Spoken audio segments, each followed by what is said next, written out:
Okay, now we want to get into the third category of cases that you're most likely to encounter, and these are appeals cases.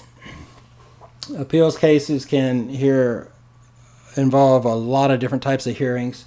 You can have just the appeal of tax assessments. You can have appeal of what's called the trust fund recovery penalty. You can have an appeal of actual or anticipated collection efforts, and also the appeal of a rejected offer in compromise.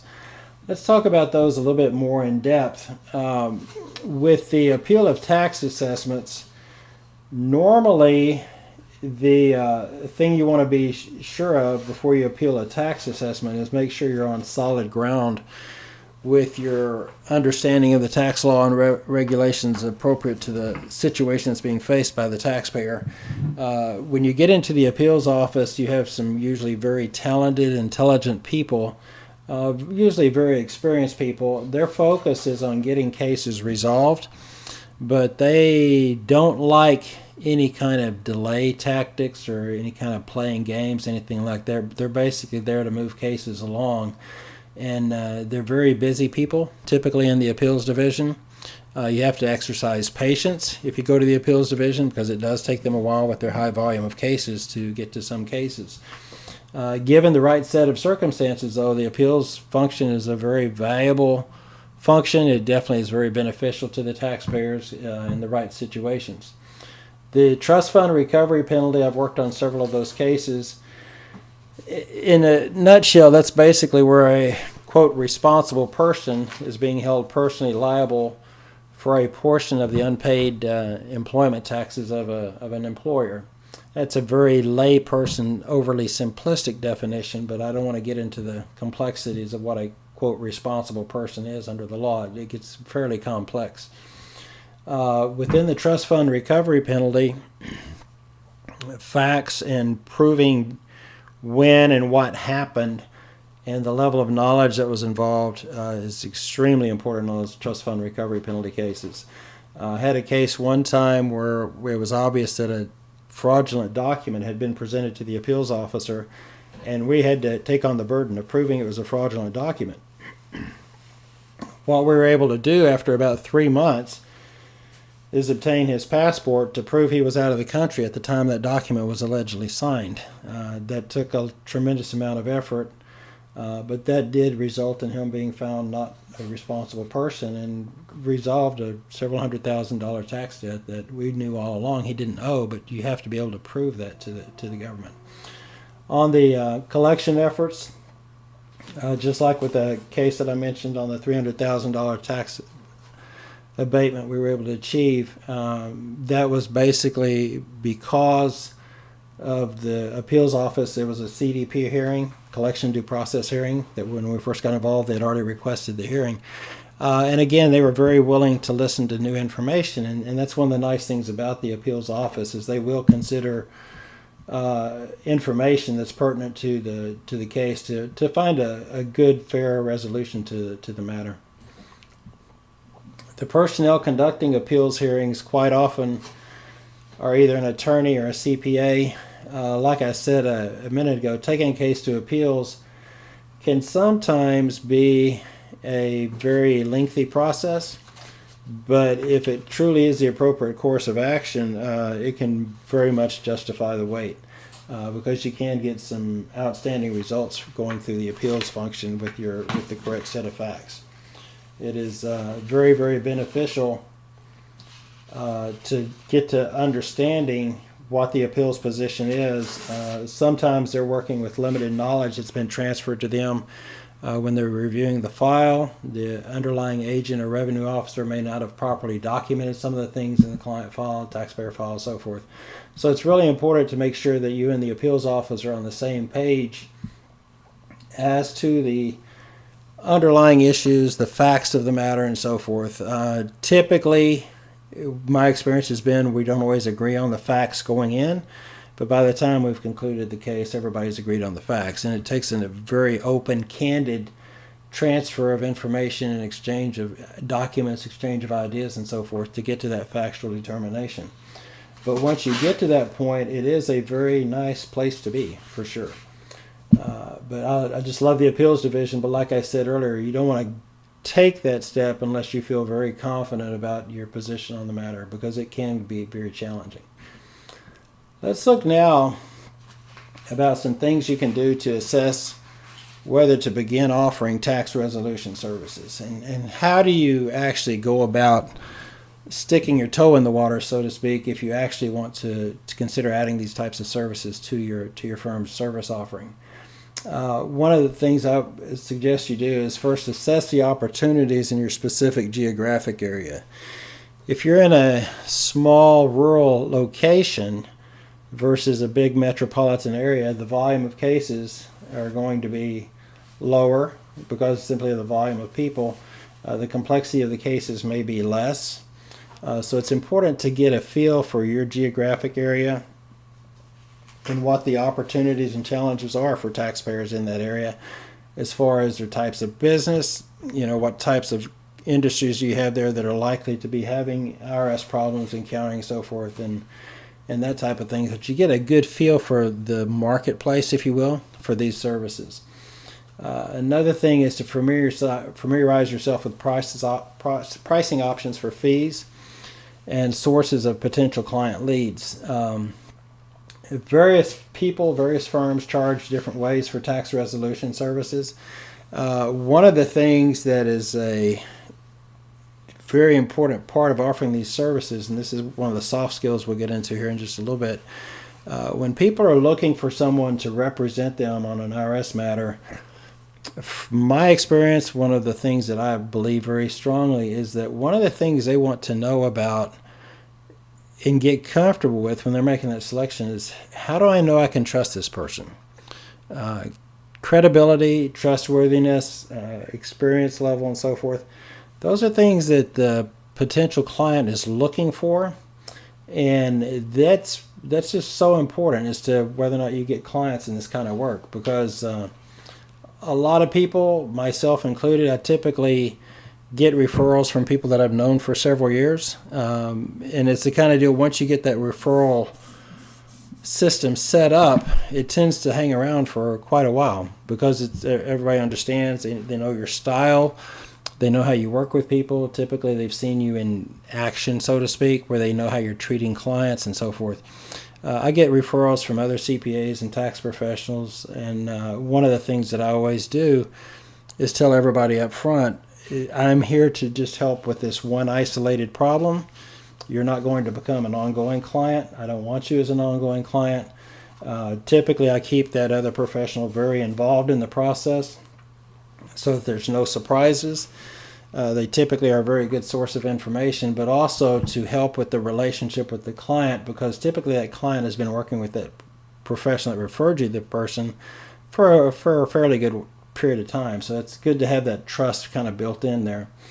If you decide to enter into this field of tax resolution services, I would strongly encourage you to set up a budget of estimated net revenue to be recognized by your firm. Actually identify some dollars and cents to the effort. Make sure that you have a good feel for how many cases you'll be able to get in, about what the approximate fee would be that you'd be charging for each case, and simply add up the numbers and see if it makes sense for you. There's lots of different ways to obtain leads for these types of services. We'll get into that a little bit later. Another thing to assess is the needs of your existing client base.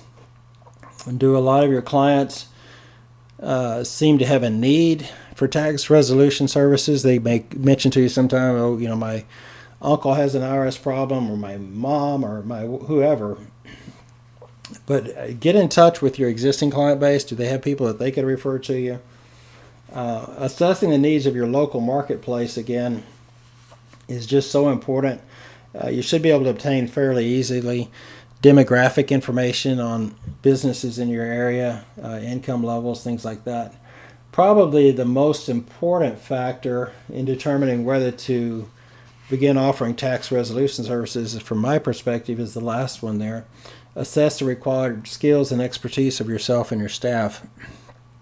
Without a doubt, there are some skills that are very, very important here with this kind of work. We'll get into those here in just a little bit.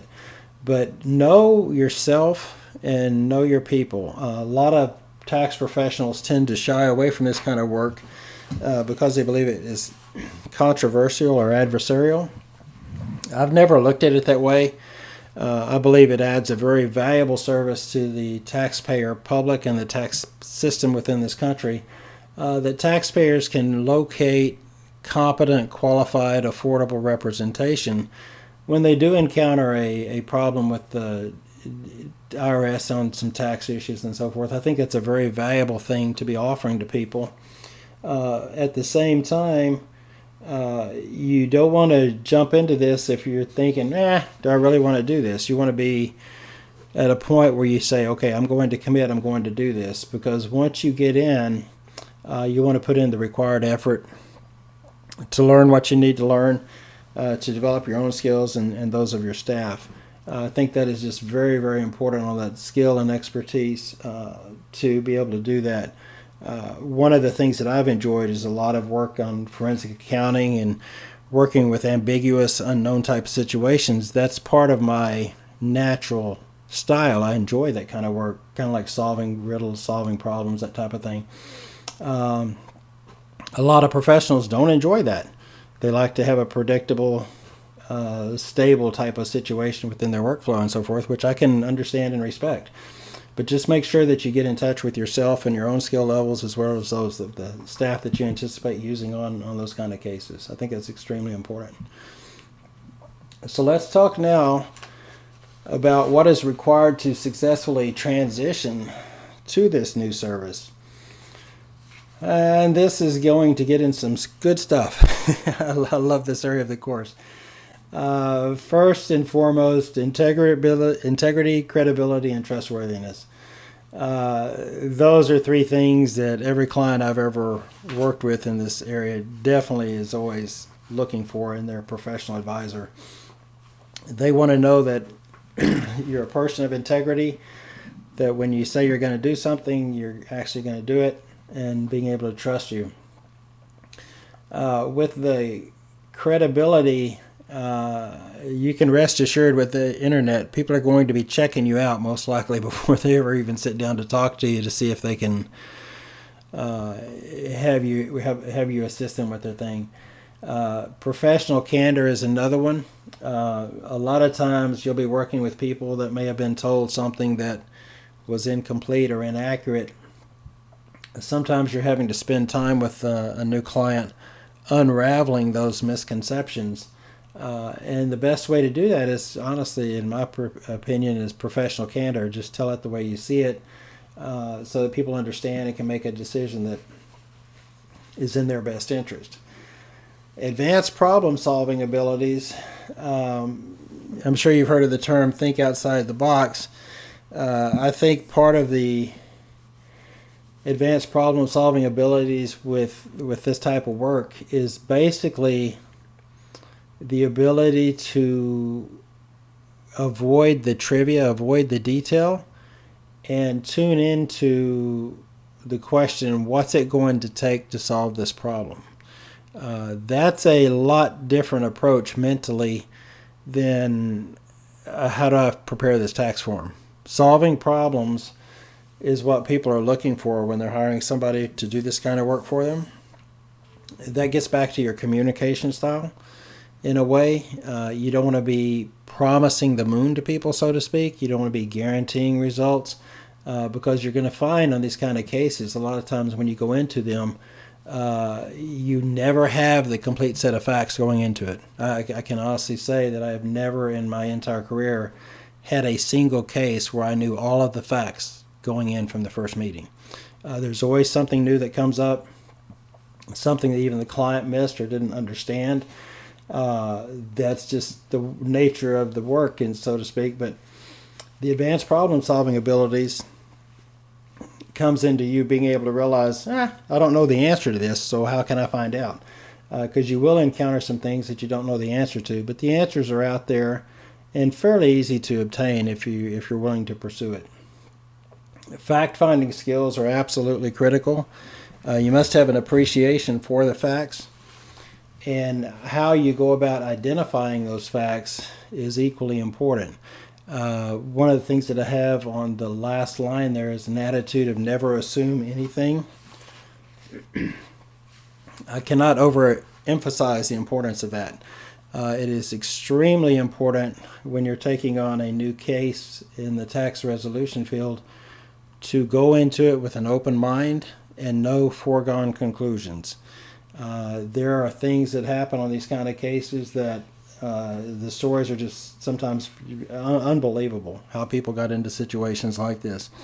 But that ability to go into a situation in neutral is extremely important. The case with the $300,000 tax abatement, they had a very competent CPA preparing their returns.